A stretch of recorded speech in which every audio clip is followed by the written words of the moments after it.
You want the 2 shares versus 1 because every dollar it goes up, you want to have that multiplied. And exactly. You want $2 for every dollar it goes up instead of exactly, $1 for every dollar it goes up. Yes, exactly. I totally get you. And I'm with you. I'm totally with you on that. But I also feel like, But again, that's why I didn't sell. Hold on, we didn't sell our position. no, I've only bought in. I don't think I've ever sold Uber or Lyft. I've sold. Remember that run from 15 to 30? Yeah. I sold 50 shares that I bought at $17 all the way to $30. Oh, good. But I mean, but what you're doing is Only 50 shares though. yeah, but you're selling off a tax lot. You're selling off a lot that you know you made money on, because I'm sure you have other ones where you paid $40. So you just There selling were others. I think I paid exactly. 37, Yeah. 35, 32. I paid 25 too. I paid 22. My average right now is around $31. That's my buy-in. I'm at 30. This shows that if you believe in something so strong and it tanks, and you can get that dollar cost average in and get that price lower, Yeah. that's a good thing to do. Yeah, it's a really good thing to do. I would rather do that than buy it as it's going up. Yep. I would rather, I'd rather have to. And that's what makes me so upset. That's At what I did with $15, Disney. That's what we I did didn't with just Disney. dump in. Yeah.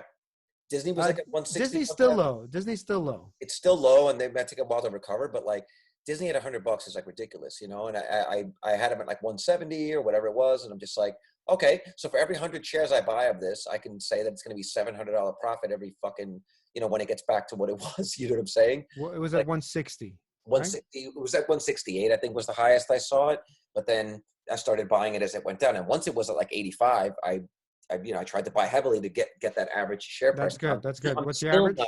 I'm still now at like 120, and I'm thinking like, maybe do I buy them tomorrow?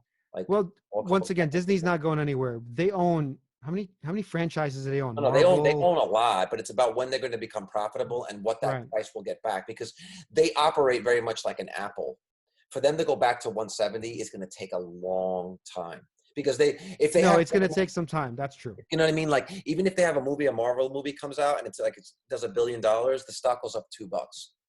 It's not like Tesla where if they. Well, I think the fact that they actually have Disney, I pay for Disney Plus, by the way. Yeah. I think it's great. I actually think it's really worth it. Yeah. $4.99, maybe it's. I have watched, I think, more Disney Plus than Netflix at this point. Because it's new. Maybe that's why too. Yeah. And it's mostly kids movies. I think they should expand. If Disney Plus expands to more of their other content, I don't know if they have any, like, not all kids movies. You know what I'm saying? Yeah. And maybe they do. Maybe I didn't look at their whole thing, but it looks like mostly kids movies. But if they actually competed with Netflix, I think they would do really well, because I like their interface. I like the way you watch the movies there. The kids like it. I mean, it's also a good service. As a parent, you also know that they're not going to click on Breaking Bad season 4 and watch a murder by accident. That's true as well. But I'm sure they can do some adult things for adults where whatever, you put a password in, you get into the adult section. that was the idea. I know this from talking to my sister when she would give the kids the iPad to look at YouTube. They would, these things would show up and they'd click on it and they would just end up somewhere. So YouTube created that, like, just for kids YouTube. Well, and that sucks, by the way. It's not great. That. Yeah, I tried that with my kids. So now they use regular YouTube, but I say to them, if there's any cursing, you have to tell me. Yeah. And you have to turn it off. Yeah, but sometimes it's more than cursing. Even the ad that will show up on. All right, so more of adult themed. Yeah, it's like it's nice to have something. Nice to have the tech just kind of being a little fence. Well, anyway, that's a good reason for Disney Plus. What I'm saying, I think Disney Plus is going to raise Disney stock, because Disney also sees the writing on the wall that maybe they should have more of a tech thing going, as opposed to all theme parks making their money. This is what I think. Okay, this is what I'm thinking. I'm thinking that this little experiment with Universal is going. This is another reason why I'm thinking, like, buy these fucking movie studios. Movie studios are now realizing that even if movie theaters open up, if a movie would normally do 150 million that weekend, what about the people that wanted to go to the theater but couldn't? You could do the simultaneous release. So I think that we might actually see bigger box office opening weekends when this thing eventually is over. Right. But I think both openings at the same time. and they get to keep Yeah. 100% of those profits. So I do believe that this is going to be a paradigm shift in the way that we consume content. I The agree. other It's thing going to too be is, interesting. 2 years from now, it's going to be very that's what interesting. I'm saying. If you're Disney Yeah. now, if you're Disney and you're like, wait a minute, so the next Star Wars movie, we can pump it out to everyone. Right. And you know, everyone's going to watch it at home and pay Disney directly. You know Everyone it. in the fucking world. You could Yeah. do it in the whole world. You could release it at the same time. They're going to just clear $5 billion In a without day, giving it like to anybody. in a weekend. Like an Right, opening without giving weekend it will to be, anybody. that's what I'm saying. Yes, No a sharing. weekend is going to be a $2 billion weekend. And it I sometimes agree takes with you. months because they open them in separate sectors around the world. I know. You'll I also, totally agree with you with this. If the next Jedi movie opens, like you're saying, at home, everyone and their mother is going to see it. They're going to make their 2 billion nut and make 10 more Jedis for like the next year because they're going to be like, this is a cash cow. but this is what's coming soon. This was yesterday. Cruz. Okay. Hold on.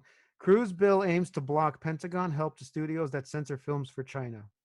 So basically, this is what got me thinking. Ted Cruz is putting up a bill that says the Department of Defense will not help movie studios that edit or alter their movies for audiences in China. And they go into a list. It's called the Stopping Censorship, Restoring Integrity. Would block a cooperation between U.S. Defense Department and any film that edits or alter their movies for audiences in China. Well, what does the U.S. Department of Defense have to do with how are they getting involved in this? I mean, in terms of, are they funding some of these movies? They explain Hollywood's relationship with the Pentagon is old and deep. According to them, the DoD has helped Hollywood make more than 800 movies, including blockbusters. They benefit from access to military facilities, equipment, consultation. Oh, I see. For like Mission Impossible movies, things like that. They're not going to communicate with those companies now if they edit their movies to change it to work for the Chinese market. So what you're seeing is there is. You know what? I agree with this.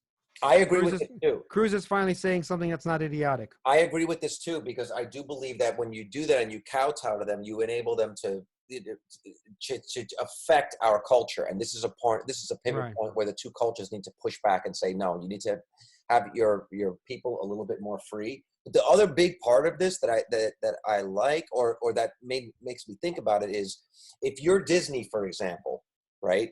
And you see that you can release your movies on demand, day of, VOD, and make a ton of money. You can also do this around the entire world at the same time and stop the Chinese from stealing your IP. Because what normally happens is it comes out in America, someone gets it, they bring it out to China, and they pre-saturate the market, and the studios lose money. It's all the same day. Then yeah, most likely. Most people with kids or whatever are going to go pay the $20-$30 for the movie. There's this shift is coming, and according to Synopsis, TV viewership is up 76% or 73%. Well, I mean, that makes sense. Everyone's home. It's going to drop back down as soon as people are actually going somewhere. It will, but we're staggering these openings. And so it's going to be a long time. And even so, if people now get hooked on shows or try out the services that they didn't try before, good likelihood that they're going to keep it. I mean, I'm sure your Apple TV, I'm sure Apple TV Plus, Netflix, all of them are seeing a boost in subscribers. Oh, they must be. 413. Wow. Yeah. Cut into pieces, man. I sold them at $347, bro. I bought this company at like $2. People just don't give a shit. This stock market is roaring. Netflix is just murdering it. Like $413. I think how high did they go? 440, 450? Where did they go up to? Well, what's the day range? Yeah, almost 450 right there. I see the $252 to $450. And the funny thing is, I sold most of them at between $280 and $360, by the way, in that range. Wow. And I thought I got a great price. Netflix, let me be honest with you. I thought I had a great price at $360. You know what I mean? I don't know. Can it keep going up? What's the PE ratio of this stock? What does it say? It's 90? 83. I mean, it's a tech company. They're fine with these kind of higher PE ratios. And I would never buy Netflix right now. Like I'm done with Netflix. I wouldn't buy them now. Like for me, I think there's opportunity to like something like Enphase that's worth only $5 billion, where Netflix is worth, what is Netflix worth? Netflix is worth Where's their market cap? It's up here somewhere, isn't it? They're almost 200 billion. Market cap 177 billion. Oh, So, yes. do they still have room to grow? Yes, absolutely. Yeah, Netflix they have plenty of Netflix room can to grow. grow. I just think once again, when I'm buying something like Enphase, from there for them to go to 5 billion to 10, I think that can happen. That's almost happening today. That's almost Yeah, happening no, in a exactly, day. exactly. It's like what is Netflix going to have to do? And Netflix is also losing a lot of money. I mean, they're They've been losing money throughout their whole they've been losing money, but they're entire. getting propped up because people believe in them. They're kind of like YouTube was in the beginning. Remember YouTube? It was like they couldn't figure out how to make money. Netflix will eventually run ads. That's going to be a big. Oh, if that happens, that's I don't know if I like that. Don't know if I like that. Netflix is actually a buy right now. Yeah, I you see would what say they would do? that. Hulu sells its ad-supported service for $5.99, and it costs $11 without ads. So what Netflix will do is have a model where they go, okay, if it's $8.99, you'll have some ads, and or they'll make it like maybe only SD, and then if you want the ad free, you'll pay the $12.99 and get rid of the I ads. think you're right, and honestly, it's sort of worth it for a lot of people. Not paying $9 instead of like the $15. Yeah. That's worth it, Mhm. even with the ads. It's Yeah, worth it. with the ad, it's fine. You'll get like one ad per movie. You get one ad at the beginning of the Right. movie or beginning of the show. It won't be like YouTube every 10 seconds as an Oh, ad. yeah.